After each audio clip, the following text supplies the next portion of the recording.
Welcome to Korean Mallus. Use for my talent എന്ന ഡ്രാമയുടെ 8ാമത്തെ എപ്പിസോഡിൻ്റെ തുടക്കത്തിൽ എനിക്ക് നിങ്ങളോടൊന്ന് തനിച്ച് സംസാരിക്കണം എന്ന് ലൂഷ്യൻ പറഞ്ഞതനുസരിച്ച് റെൻഷി അവൻ്റെ ഒപ്പം വീടിന് പുറത്തേക്ക് ഇറങ്ങി നിൽക്കുന്നു. നിന്നെ മൈസോഫോബിയയ്ക്ക് ട്രീറ്റ് ചെയ്തുകൊണ്ടിരിക്കുന്ന തെറാപ്പിസ്റ്റ് ഡാനിയലാണ് ഞാൻ എന്ന് ലൂഷ്യൻ അവിടെ വെച്ച് സ്വയം പരിചയപ്പെടുന്നു.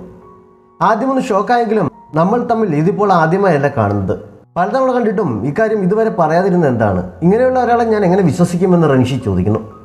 വിശ്വസിച്ചേ പറ്റൂ, അല്ലെങ്കിൽ നിന്റെ മൈസോഫോബിയ കൂടുതൽ വഷളാവുകയുള്ളൂ എന്ന് ലൂഷ്യൻ പറയുന്നു. പക്ഷെ പിന്നീട് അവൻ ചോദിച്ച ചോദ്യങ്ങൾക്കൊന്നും ഉത്തരം നൽകാൻ റെൻഷി തയ്യാറായില്ല. ശുവാഞ്ചിയെ ഇഷ്ടമുള്ളത് കൊണ്ടാണോ നിനക്ക് ഇങ്ങനെ ഒരു പ്രശ്നമുണ്ടായിട്ട് കൂടിയും നീ ഇവിടേക്ക് വന്നത് എന്ന് ലൂഷ്യൻ ചോദിച്ചപ്പോൾ എൻ്റെ തെറാപ്പിസ്റ്റ് എന്ന രീതിയിലാണോ അതോ മറ്റേതെങ്കിലും രീതിയിലാണോ ഇത് ചോദിക്കുന്നതെന്ന് അവൻ ചോദിക്കുന്നു. തെറാപ്പിസ്റ്റ് എന്ന രീതിയിൽ നിന്റെ ഫോബിയ നീ ഇവിടെ എങ്ങനെയാണ് ഓവർകം ചെയ്യുന്നതെന്ന് എനിക്ക് അറിഞ്ഞാൽ കൊള്ളാമെന്നുണ്ട്. അതേസമയം തന്നെ ശുവാഞ്ചിയുടെ ഫ്രണ്ട് എന്ന രീതിയിൽ നിന്റെ ഫീലിങ്സ് കാരണം അവൾക്ക് വിഷമിക്കേണ്ടി വരുമോ എന്നും എനിക്ക് അറിഞ്ഞാൽ കൊള്ളാമെന്നുണ്ടെന്ന് ലൂഷ്യൻ പറയുന്നു. നിങ്ങൾ ഉദ്ദേശിക്കുന്നത് എന്താണെന്ന് എനിക്ക് മനസ്സിലായില്ല, പക്ഷേ എനിക്ക് നിങ്ങളിലുള്ള വിശ്വാസം നഷ്ടപ്പെട്ടിരിക്കുന്നു.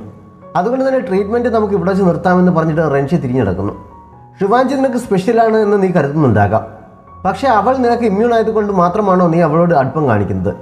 അതൊരു പെൺകുട്ടി എന്ന രീതിയിൽ നിനക്ക് ശരിക്കും അവളെ ഇഷ്ടമാണോ? അങ്ങനെയല്ല എന്നുണ്ടെങ്കിൽ നീ നിന്റെ സ്വാർത്ഥതയ്ക്ക് വേണ്ടി അവളെ ഉപയോഗിക്കുകയാണെന്ന് മറക്കരുത് എന്ന് പുറകിൽ നിന്ന് ലൂഷ്യൻ വിളിച്ചു പറയുന്നുണ്ട്. റെൻഷി അത് കേട്ടൊന്നും നിന്നെങ്കിലും അതിന് മറുപടി ഒന്നും പറഞ്ഞില്ല. അടുത്ത ദിവസം റെൻഷിയുടെ ഓഫീസിൽ ഷെയർ ഹോൾഡേഴ്സിൻ്റെ ഒരു മീറ്റിംഗ് നടക്കുന്നുണ്ട്.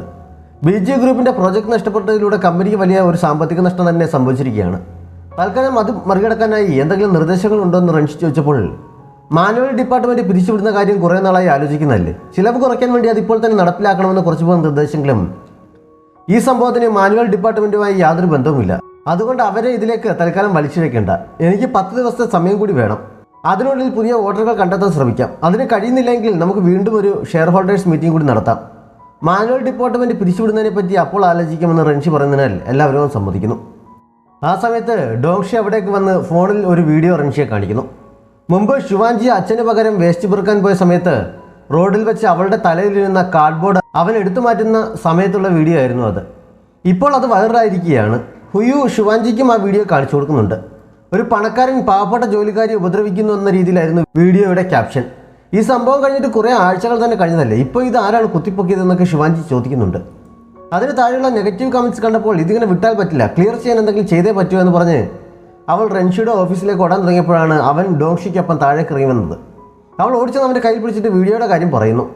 റെൻഷി കയ്യിലേക്ക് നോക്കിയപ്പോൾ അവൾ പിടിവിടുന്നുണ്ട്. ഡോങ്ഷി ഉടനെ തന്നെ സാനിറ്റൈസർ അടിക്കാൻ തുടങ്ങിയെങ്കിലും വേണ്ട എന്നവൻ പറയുന്നു. നീ അതൊന്നും ശ്രദ്ധിക്കേണ്ട, അതെല്ലാം കമ്പനി കൈകാര്യം ചെയ്തോളൂ, നീ നിന്റെ ജോലിയിൽ മാത്രം ശ്രദ്ധിച്ചാൽ മതിയെന്ന് ഡോങ്ഷിയോട് പറഞ്ഞിട്ട് അവൻ അവിടെ നിന്ന് പോകുന്നു.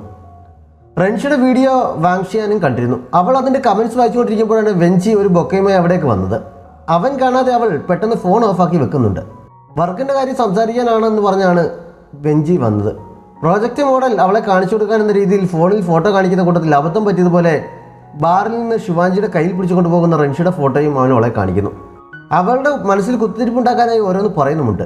പക്ഷെ അവൻ്റെ ഉദ്ദേശം വാങ്ഷിയാനും നന്നായി മനസ്സിലാകുന്നതിനാൽ അവൾ ഒട്ടും താല്പര്യമില്ലാത്ത പോലെ ജോലിക്കാരും എന്നോട് സംസാരിക്കേണ്ട ആവശ്യമില്ല, സ്റ്റാഫിനോട് സംസാരിച്ചാൽ മതി എന്ന് പറഞ്ഞ് അവനെ തിരിച്ചയക്കുന്നു. തൻ്റെ അഭ്യാസം ഇവിടെ നടക്കില്ല എന്ന് വെഞ്ചിക്ക് ബോധ്യമാകുന്നുണ്ട്.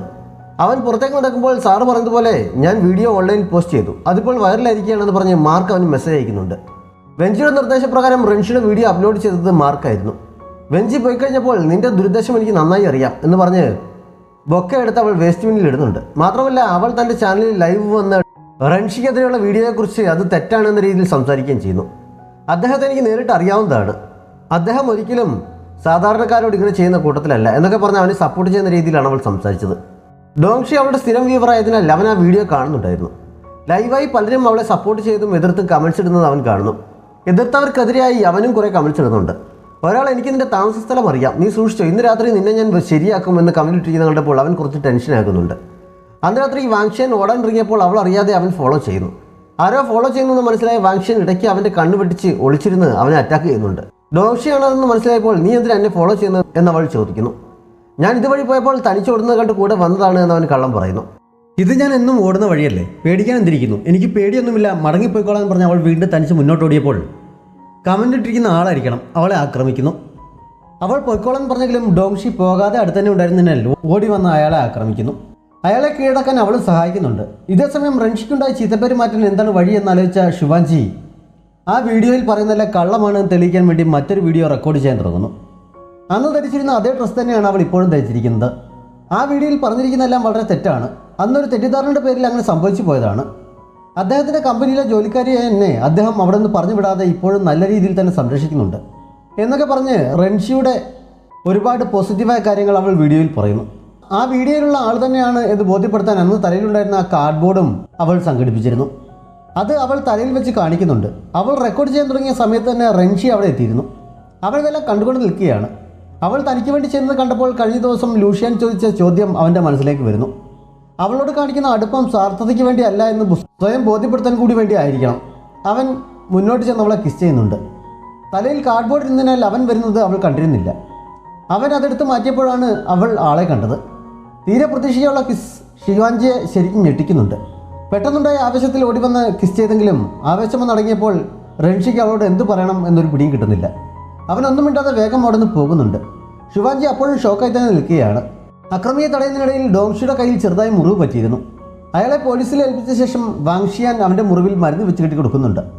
അക്രമിയെ പോലീസിൽ ഏൽപ്പിക്കുന്ന സമയത്ത് അവൻ്റെ മുഖത്തെ ടെൻഷൻ അവൾ ശ്രദ്ധിച്ചിരുന്നതിനാൽ എന്തിനാണ് അത്രയും ടെൻഷൻ അടിച്ചതെന്ന് അവൾ ചോദിക്കുന്നുണ്ട്. നിന്റെ സുരക്ഷയെ കരുതിയാണ് ഞാൻ ടെൻഷനായത് എന്നവൻ പറഞ്ഞപ്പോൾ കോളേജിൽ പഠിക്കുന്ന സമയത്ത് ഞാൻ സർവൈവൽ ക്ലബിൻ്റെ പ്രസിഡൻ്റായിരുന്നു.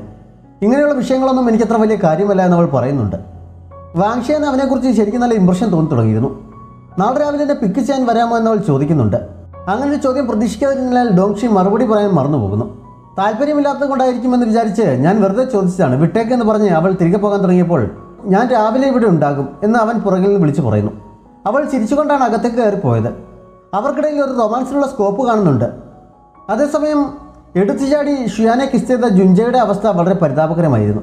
ഷുയാൻ അതിനുശേഷം അവൻ്റെ മെസ്സേജിന് റിപ്ലൈ അയക്കുകയോ ഫോൺ അറ്റൻഡ് ചെയ്യുകയോ ഒന്നും ചെയ്യുന്നില്ല. അവൻ ലൂഷ്യനോട് വിവരം പറഞ്ഞിട്ട് എന്തെങ്കിലും ഒരു പരിഹാരം പറഞ്ഞു തരണമെന്ന് പറയുന്നു. ആരെങ്കിലും ഇങ്ങനെ എടുത്തുചാടി മണ്ടത്തരം കാണിക്കുമോ എന്ന് ചോദിച്ച് ലൂഷ്യൻ അവനെ കുറ്റപ്പെടുത്തിയെങ്കിലും പ്രശ്നം സോൾവ് ചെയ്യാൻ ഒരു വഴി പറഞ്ഞു കൊടുക്കുന്നുണ്ട്. അതായത് ഷുയാൻ ജോലി ചെയ്യുന്ന ഓഫീസിൻ്റെ അടുത്തുള്ള കഫേയിൽ ഒരു ജോലി സംഘടിപ്പിക്കുക. അവൾ എന്തായാലും അവിടെ ഇടയ്ക്കിടെ വരും. അപ്പോൾ അവനെ അവോയ്ഡ് ചെയ്യാൻ കഴിയുകയില്ല. കൂടെ കൂടെ കാണുന്ന ഒരാളുടെ ഇഷ്ടം തോന്നാൻ സാധ്യത കൂടുതലാണ് എന്നാണ് സൈക്കോളജിക്കൽ പഠനങ്ങളൊക്കെ പറഞ്ഞിട്ടുള്ളത് എന്ന് ലൂഷ്യൻ പറയുന്നു. ആ മാർഗം ഒന്ന് ട്രൈ ചെയ്ത് നോക്കാമെന്ന് ജുൻജ വിചാരിക്കുന്നുണ്ട്. അടുത്ത ദിവസം ഓഫീസിലിരിക്കുമ്പോൾ റെൻഷിക്കൊന്നും ശ്രദ്ധിക്കാൻ കഴിയുന്നുണ്ടായിരുന്നില്ല.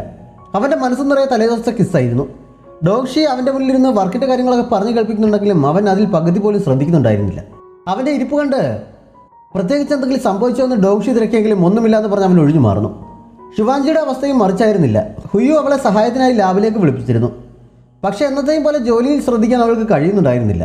മാത്രമല്ല കുറേ ടെക്സ്റ്റ് ബുക്കുകൾ അവളുടെ കയ്യിൽ നിന്ന് താഴെ വീണ് പൊട്ടുകയും ചെയ്യുന്നു. അത് വൃത്തിയാക്കാനുള്ള സാധനങ്ങൾ എടുത്തുകൊണ്ട് വരാമെന്ന് പറഞ്ഞ് പുറത്തേക്ക് പോകാൻ തുടങ്ങി അവളുടെ തല അബദ്ധത്തിൽ ഡോറിൽ ഇടിക്കുന്നുണ്ട്. ഇവൾക്കിത് എന്ത് പറ്റി എന്ന് അവനും ചിന്തിക്കുന്നു.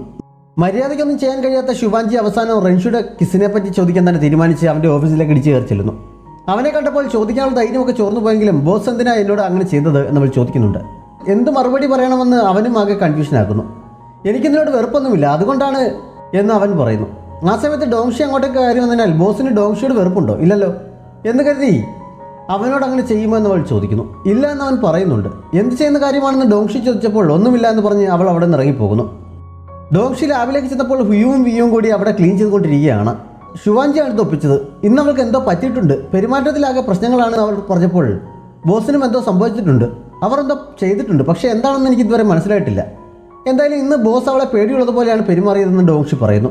ജോലിക്കിടയിൽ അന്ന് ഷിയാൻ ശിവാൻജിയെ കാണുന്നുണ്ട്. അവൾ ശിവാൻജിക്ക് ഒരു സാൻഡ്വിച്ച് നൽകിയപ്പോൾ അതിൻ്റെ കവർ പോലും അഴിക്കാതെ വായിൽ വെക്കുന്ന കണ്ട് നിനക്കിത് എന്ത് പറ്റിയെന്ന് അവൾ ചോദിക്കുന്നു. ഒരു മുന്നറിയിപ്പില്ലാതെ പെട്ടെന്നൊരാൾ നമ്മളെ കിസ് ചെയ്താൽ അതിൻ്റെ അർത്ഥം എന്താണെന്ന് ശിവാൻജി അവളോട് ചോദിക്കുന്നു.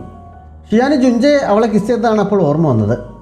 പെട്ടെന്നുണ്ടായ ഒരു ആവശ്യത്തിൽ ചെയ്തു പോയതായിരിക്കും, അല്ലാതെ ഫീലിങ്സ് ഒന്നും ഉണ്ടായതുകൊണ്ടായിരിക്കില്ല എന്ന് ശിവാൻ പറയുന്നു. അങ്ങനെയാണെങ്കിൽ മുന്നിൽ കാണുന്ന എല്ലാവരെയും അതുപോലെ ചെയ്യുമോ എന്ന് ശിവാൻജി ചോദിച്ചപ്പോൾ അവളും ആകെ കൺഫ്യൂഷൻ ആക്കുന്നു. ജുൻജയ്ക്ക് എന്നോട് ഫീലിങ്സ് ഉണ്ടായിട്ടായിരിക്കും അവൻ കിസ് ചെയ്തത്, അങ്ങനെ ആയിരിക്കും ഒരു വഴിയുമില്ല എന്നൊക്കെ അവൾ സ്വയം പറയുന്നുണ്ട്. വീട്ടിലെത്തി കഴിഞ്ഞപ്പോഴും കിസിനെക്കുറിച്ച് തന്നെയായിരുന്നു അവളുടെ സംസാരം. ശിവാൻജിക്കും കിസ് കിട്ടിയെന്ന് വീട്ടിലെത്തി കഴിഞ്ഞപ്പോഴാണ് ഷിയാന് മനസ്സിലായത്. അതുവരെ അവൾ സ്വന്തം കാര്യത്തെക്കുറിച്ച് മാത്രമായിരുന്നു ചിന്തിച്ചത്. ആരാണ് കിസ് ചെയ്തതെന്ന് പക്ഷേ ശിവാൻജി പറഞ്ഞില്ല. കിസ് ചെയ്ത ആളിനോട് അതിനെക്കുറിച്ച് അവൾ ചോദിച്ചെന്നറിഞ്ഞപ്പോൾ അവർ ഇങ്ങോട്ട് പറയുന്നവരെ ക്ഷമയോടെ കാത്തിരിക്കേണ്ടതല്ലായിരുന്നു. നീ ഇങ്ങനെ ധൃതി കാണിച്ചാൽ എല്ലാം കുളമാവുകയുള്ളൂ എന്ന് ഷിവാൻ പറയുന്നു. അവൻ ആദ്യം ചോദിക്കട്ടെ എന്ന് പറഞ്ഞ് വെയിറ്റ് ചെയ്ത് അവസാനം ചോദിക്കാതെ ഒന്നും സംഭവിച്ചിട്ടില്ലാത്ത മട്ടിൽ പെരുമാറുകയാണെങ്കിൽ എന്ത് ചെയ്യും? ആരെങ്കിലും ചോദിച്ചല്ലേ പറ്റൂ. അദ്ദേഹം ചോദിക്കുമെന്ന് തോന്നുന്നില്ല, അതുകൊണ്ടാണ് ഞാൻ ചോദിച്ചതെന്ന് ശിവാൻജി പറയുന്നു. ജുൻജ ഈ സമയം ഷിയാനെ കാണാൻ വേണ്ടി മുറിക്ക് പുറത്തെത്തിയിരുന്നു. കുറച്ച് സമയം വാതിൽക്കൽ മടിച്ചു നിന്നിട്ട് അവൻ അകത്തേക്ക് കയറുന്നു. അവൻ്റെ കയ്യിൽ ഫ്രൈഡ് ചിക്കനും ഉണ്ടായിരുന്നു. അത് കൊടുക്കാൻ വന്നതാണ് എന്ന മട്ടിലാണ് അവൻ അകത്തേക്ക് കയറിയത്. അവൻ്റെ ശബ്ദം കേട്ടതും ഷിയാൻ്റെ അതുവരെ ഉണ്ടായിരുന്ന സകല കോൺസെൻട്രേഷനും നഷ്ടപ്പെടുന്നുണ്ട്. ശിവാഞ്ജിയുടെ മുടി കെട്ടിക്കൊണ്ട് നിൽക്കുകയായിരുന്ന അവളെ ഞാനും ഇതൊന്ന് ട്രൈ ചെയ്ത് നോക്കട്ടെ എന്ന് പറഞ്ഞ് ജിൻജെ അവിടെ പിടിച്ചിരുത്തി മുടി കെട്ടാൻ ഒരുങ്ങിയെങ്കിലും അവൾ ചാടി എഴുന്നിട്ട് എനിക്ക് അത്യാവശ്യമായ ഒരു കാര്യമുണ്ട് എന്ന് പറഞ്ഞ് അവിടെ നിന്ന് പോകുന്നു. ജുൻജ ഫ്രൈഡ് ചിക്കൻ തിരികെ എടുത്തുകൊണ്ട് പോകാൻ തുടങ്ങുന്ന കണ്ട് നീ അത് എനിക്ക് കൊണ്ടുവന്നല്ലേ എന്ന് ശിവാഞ്ജി ചോദിച്ചപ്പോൾ നിനക്കിപ്പോൾ തന്നെ തടിയാണ്, കൂടുതൽ കഴിക്കേണ്ടെന്ന് പറഞ്ഞ് അവൻ അതുമായി പോകുന്നു. അന്ന് രാത്രി റെൻഷിയുടെ വീട്ടിൽ ക്ലീൻ ചെയ്തുകൊണ്ടിരുന്ന ടോപ്പക്സ് കംപ്ലൈൻ്റ് ആകുന്നുണ്ട്. ഷിയാൻ സജസ്റ്റ് ചെയ്ത ഹെയർ സ്റ്റൈലും ഭംഗിയുള്ള ഒരു ക്ലിപ്പും ഒക്കെ ധരിച്ചാണ് ശിവാഞ്ജി അടുത്ത ദിവസം ഓഫീസിലെത്തിയത്. അവളെ കണ്ടപ്പോൾ തന്നെ ഹുയു ഓടി വന്ന് നിന്റെ ക്ലിപ്പിന് നല്ല ഭംഗിയുണ്ടല്ലോ, നീ ഇന്ന് ഡേറ്റിന് വല്ലതും പോകുന്നുണ്ടോ എന്ന് ചോദിക്കുന്നുണ്ട്. സംസാരിക്കുന്ന കൂട്ടത്തിൽ ഇന്ന് ബോസ് ലീവാണെന്നാണ് തോന്നുന്നത്, ഇതുവരെ എത്തിയിട്ടില്ല എന്നും അവൻ പറയുന്നു. റെൻഷി വന്നിട്ടില്ല എന്നറിഞ്ഞപ്പോൾ അവൾ കുറച്ച് നിരാശയാകുന്നു. അപ്പോഴാണ് ചീഫ് ജീൻ അങ്ങോട്ടേക്ക് വന്നിട്ട് എനിക്ക് നിന്നെ വളരെ ബുദ്ധിമുട്ടുള്ള ഒരു ജോലി ഏൽപ്പിക്കാനുണ്ട് എന്ന് അവളോട് പറയുന്നത്. ബോസിൻ്റെ വാക്കുകളിലൊക്കെ കേടായി മാനുവൽ ഡിപ്പാർട്ട്മെൻറ്റിനോട് അവിടെ ക്ലീൻ ചെയ്യാൻ പറഞ്ഞിരിക്കുകയാണ്, നിന്നെ തന്നെ ജോലിക്ക് വിടണമെന്ന് അദ്ദേഹം പ്രത്യേകം പറഞ്ഞിട്ടുണ്ടെന്ന് ചീഫ് പറയുന്നു. അവിടെ എത്തിക്കഴിഞ്ഞപ്പോഴാണ് ബുദ്ധിമുട്ടുള്ള ജോലിയാണെന്ന് അദ്ദേഹം പറഞ്ഞത് എന്തുകൊണ്ടാണെന്ന് അവൾക്ക് മനസ്സിലായത്. വീടിനകം അത്രയ്ക്ക് വൃത്തിയുള്ളതാണ്, ഇവിടെ ഇനി എന്ത് വൃത്തിയാക്കാനാണ്, എന്തായാലും ചെയ്തേക്കാമെന്ന് പറഞ്ഞ് അവൾ ക്ലീനിങ് തുടങ്ങുന്നു. ഷിയാൻ അടുത്ത ദിവസം ഓഫീസിനടുത്തുള്ള കോഫി ഷോപ്പിൻ്റെ കൗണ്ടറിലെത്തി ഓർഡർ ചെയ്യാൻ തുടങ്ങിയപ്പോഴാണ് ജുൻജ അവിടെ ജോലിക്ക് കയറിയെന്നറിയുന്നത്. അവൾ ഉടൻ തന്നെ തിരികെ പോകാൻ തുടങ്ങിയെങ്കിലും ഇന്നെൻ്റെ ഫസ്റ്റ് ഡേ ആണ്, കസ്റ്റമർ ഒന്നും വാങ്ങാതെ പോയാൽ ബോസ് വഴക്ക് പറയും, അതുകൊണ്ട് എന്തെങ്കിലും ഓർഡർ ചെയ്യാൻ അവൻ പറയുന്നതിനാൽ അവൾ നിൽക്കുന്നു. ഒരു ലാറ്റി ഓർഡർ ചെയ്തിട്ട് അവൾ പോയി ടേബിളിനരികിൽ ഇരിക്കുന്നു. ജുൻജ ലാറ്റി റെഡിയാക്കി അവളുടെ മുന്നിൽ കൊണ്ടുവച്ചപ്പോൾ നിന്റെ ലാറ്റി ആർട്ട് തീരെ പോരാ, നന്നാവാൻ ഒരുപാടുണ്ട് എന്നവൾ പറയുന്നു. എങ്കിൽ പിന്നെ ദിവസവും വന്ന് ഓർഡർ ചെയ്യണേ, അപ്പോൾ എനിക്ക് കൂടുതൽ ചെയ്ത് പഠിക്കാമല്ലോ എന്നവൻ പറയുന്നു. അതിനുശേഷം അവൻ മനഃപൂർവ്വം അവളുടെ ചെവിക്കരിയിലേക്ക് മുഖമടിപ്പിച്ച് ഇത് കുളമായി പോയ സ്ഥിതിക്ക് എൻ്റെ വക ഇരിക്കട്ടെ എന്ന് പറഞ്ഞിട്ട് അവിടെ നിന്ന് പോകുന്നു. അവൻ അടുത്ത് വന്നപ്പോൾ അവളുടെ നെഞ്ചെടുപ്പ് ശരിക്കും കൂടിയിരുന്നു. ശിവാഞ്ജി വീട്ടിലെത്തി ക്ലീനിങ് ചെയ്യാൻ തുടങ്ങി കുറേ സമയമായിട്ടും റെൻഷി അങ്ങോട്ടേക്ക് വരുന്നില്ല. ഷോക്കേസ് ക്ലീൻ ചെയ്യുന്നതിനിടയിൽ റെൻഷിയുടെ കുറച്ച് കാലം മുന്നുള്ള ഒരു ഫോട്ടോ ഇരിക്കുന്ന കണ്ട് അവൾ അടുത്ത് നോക്കി അന്ന് ബോസിനെ കാണാൻ കുറച്ചുകൂടി ഗ്ലാമർ ആയിരുന്നു, ഇപ്പോഴത്തെ പോലെ അല്ല എന്ന് കമൻ്റ് അടിക്കുന്നുണ്ട്. അത് കേട്ടുകൊണ്ട് അവിടേക്ക് വന്ന റെൻഷി ഇപ്പോൾ എന്താണ് കുഴപ്പമെന്ന് ചോദിച്ച് അവളുടെ അടുത്തേക്ക് ചെല്ലുന്നു. പെട്ടെന്ന് പുറകിൽ നിന്ന് ശബ്ദം കേട്ട ഞെട്ടിൽ ശിവാഞ്ജി പുറകിലേക്ക് വീഴാൻ തുടങ്ങിയപ്പോൾ അവൻ അവളെ താങ്ങി പിടിക്കുന്നുണ്ട്. നേരെ നിന്ന് കഴിഞ്ഞപ്പോൾ അവൾ ഫോട്ടോ തിരികെ വെച്ചിട്ട് സോറി പറയുന്നു. അവളുടെ നെറ്റിയിൽ വിയർപ്പിരിക്കുന്ന കണ്ട് റെൻഷിയെ തുടയ്ക്കാൻ കർച്ചീഫെടുത്തെങ്കിലും പെട്ടെന്ന് തന്നെ അവളുടെ കയ്യിലേക്ക് കൊടുക്കുന്നു. നീ പറഞ്ഞത് ഞാൻ കേട്ടില്ലെന്ന് വിചാരിക്കണ്ട, നീ എന്താണ് ഉദ്ദേശിച്ചതെന്ന് ചോദിച്ച് അവൻ അടുത്തേക്ക് ചെന്നപ്പോൾ അവൾ പുറകിലേക്ക് നീങ്ങുന്നുണ്ട്. മേശയിൽ തട്ടി നിന്നപ്പോൾ അവിടെ നിന്ന് രക്ഷപ്പെടാനായി ബോസിന് ബ്ലൂ കളർ നന്നായി ചേരുമെന്നാണ് ഞാൻ പറഞ്ഞു വന്നത്, ഇനി ഇടയ്ക്കിടെ ബ്ലൂ ധരിക്കണം എന്നവൾ പറയുന്നു. അത് കേട്ടപ്പോൾ അവൻ പുറകിലേക്ക് മാറുന്നുണ്ട്. ഞാൻ ഇനി അടുക്കള ക്ലീൻ ചെയ്യാം, ബോസ് ഇവിടെ നിന്നോളൂ എന്ന് പറഞ്ഞ് അവൾ വേഗം അടുക്കളയിലേക്ക് ഓടുന്നു. പാത്രം കഴുകുന്ന സോപ്പ് തിരിയാനായി അവൾ കബോർഡ് തുറക്കുന്ന ശബ്ദം കേട്ടപ്പോഴാണ് ഓഫീസിൽ നിന്ന് അടിച്ചു മാറ്റിയ അവളുടെ കപ്പ് അവിടെ വെച്ചിരിക്കുന്ന കാര്യം അവന് ഓർമ്മ വന്നത്. അവൻ വേഗം അങ്ങോട്ടേക്ക് ഓടുന്നു. അവൾ തുറന്ന് കാണുന്നതിന് മുമ്പേ അവൻ ചെന്ന് ഡോർ പിടിച്ച് തടഞ്ഞുകൊണ്ട് നിൽക്കുന്നിടത്ത് ഈ എപ്പിസോഡ് അവസാനിക്കുന്നു.